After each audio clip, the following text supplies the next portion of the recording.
আসসালামু আলাইকুম। তো আমি আজকে চলে আসছি শীদলের ভর্তা রেসিপি নিয়ে। এটা হচ্ছে আমাদের শুধু উত্তরবঙ্গ না, সারা বাংলাদেশের পূর্ব, পশ্চিম, উত্তর, দক্ষিণ ৪ বঙ্গের একটা পরিচিত খাবার। যে যেটার নামে পরিচিত হন না কেন যে অঞ্চলেই।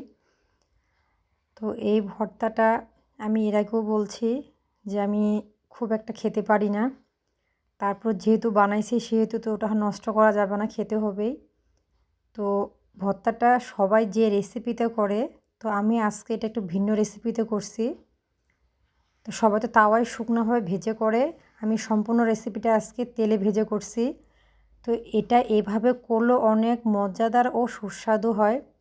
তো আপনারা এভাবে বাসায় ট্রাই করে দেখবেন। এটা এভাবে করে খেলে অনেক মজা লাগে এবং এই টেস্টটা একটু হলেও চেঞ্জ হয়। শুটকির যে একটা বাস্তব গন্ধ থাকে এটা থাকে না, অনেক মজা লাগে। যে বা যারা খেতে চায় না তারাও খাবে, বুঝতে পারবে না। দেখুন আমি সম্পূর্ণ প্রসেসটা তেলে ভেজে করছি।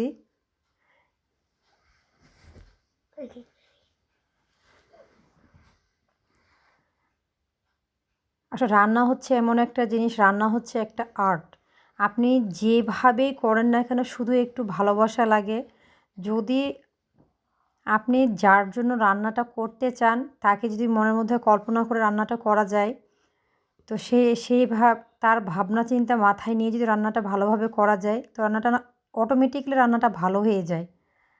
আর রান্নাটা হচ্ছে মনে করেন যে রান্নার মধ্যে তো মনে করেন যে খুঁটিনাটি ভুল তো হয়েই থাকে। এখন যে আপনার জন্য রান্না করবে সে তো তার সর্বস্ব দিয়ে রান্নাটা ভালোভাবে করার চেষ্টা করে। কাজেই তার রান্নাতে উৎসাহ দেওয়া উচিত। ভুল ত্রুটি নাহলে থাকেই গেল।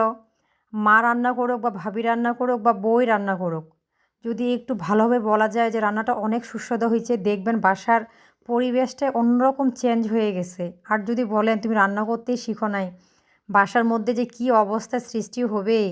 এই জন্য ভাইজানরা বা ভাবিরা, বোনেরা, আপনারা সবাই একটু সচেতন হন। রান্নাটা করার সময় একটু মনোযোগ দিবেন। আর আমার ভাইরা বিশেষত অন্যের রান্নার প্রশংসা না করে মা বোনদের রান্নার প্রশংসা করার চেষ্টা করুন। দেখবেন রান্নাটা অনেক সুস্বাদু হয়ে গেছে, রান্নার স্বাদ অনেক গুণে বেড়ে গেছে, পরিবার শান্তি ফিরে আসছে। তো ঠিক আছে, আজকের মতো আল্লাহ হাফেজ, আসসালামু আলাইকুম। আমার ভিডিওটি ভালো লেগে থাকলে একটা লাইক, কমেন্ট, শেয়ার অবশ্যই করে দিবেন।